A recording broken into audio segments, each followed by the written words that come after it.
worthy of recalling this evening, because it is the quintessential having your cake, eating it too story.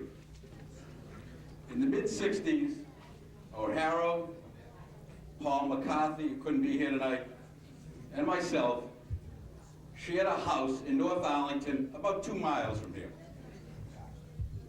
O'Hara's room was directly across from mine. In fact, at one point, it was my room, but that's a whole different story. I got to see this incredible routine night after night after night. And O'Hara, being as competitive as we were between each other, would purposely leave his door open so I'd be sure to eat my heart out good.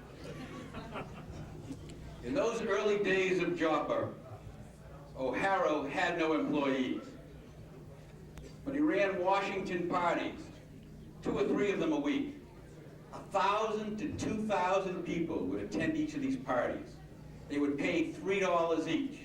I remember, I stood by the door, much as I stood tonight, and ate my heart out then. At the party, Mike would meet every good-looking girl in the place. He hasn't changed. And eventually, he'd select the perfect specimen to take home. I had one of those once, and the doctor rejected it.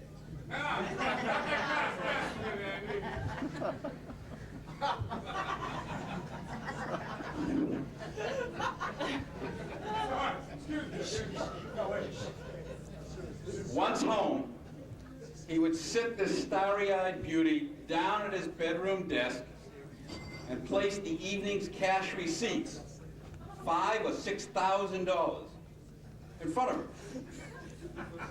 Now picture this gorgeous, young, beautiful thing, not much different than these lovely ladies here tonight. Probably a month out of West Virginia, who never saw $50 at one time, let alone a pile of $5,000. Her starry eyes became starstruck. That was the only way to describe it. Then he showed her how to put the ones in a pile over here, and a fives in a pile over here, and the tens in another pile over here. He made it very elementary. Then he showed her how to band the packs. And then finally, how to fill out the bank deposit slip.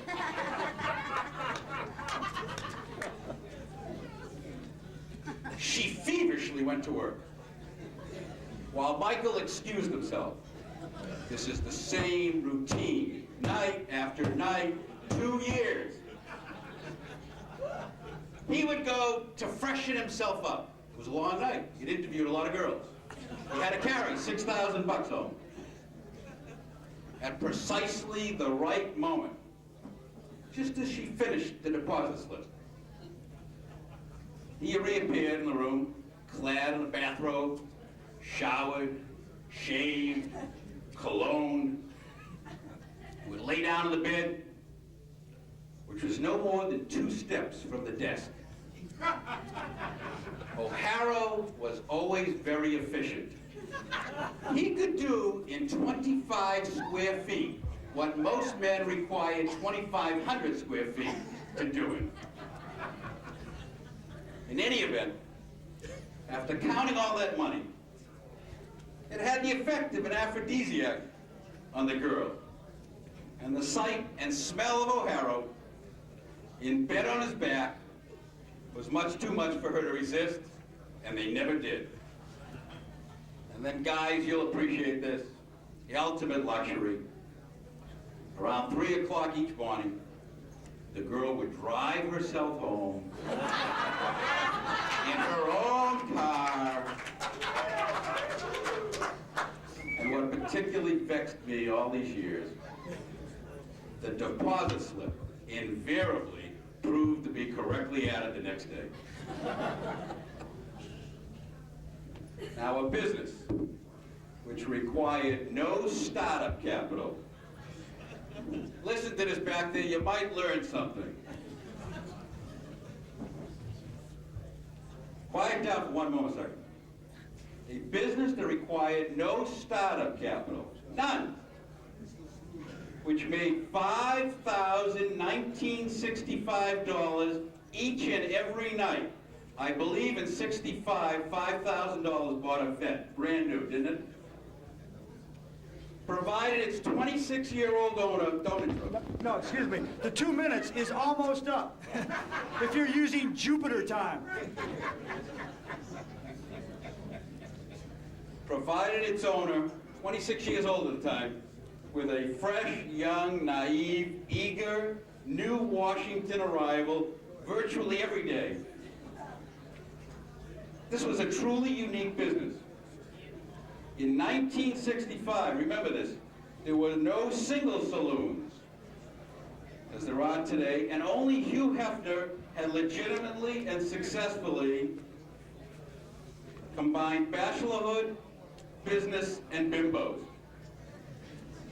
So Mike had created something entirely new, something very profitable, and in fact was one of the founders of what is now called the singles industry. I've heard all of the stories associated with all of the successful entrepreneurs for the last 25 years. And I've known an awful lot of them thanks to Mike. But to my mind, the others may have deposited more bucks in the bank, but they never had as much fun depositing it as did Michael.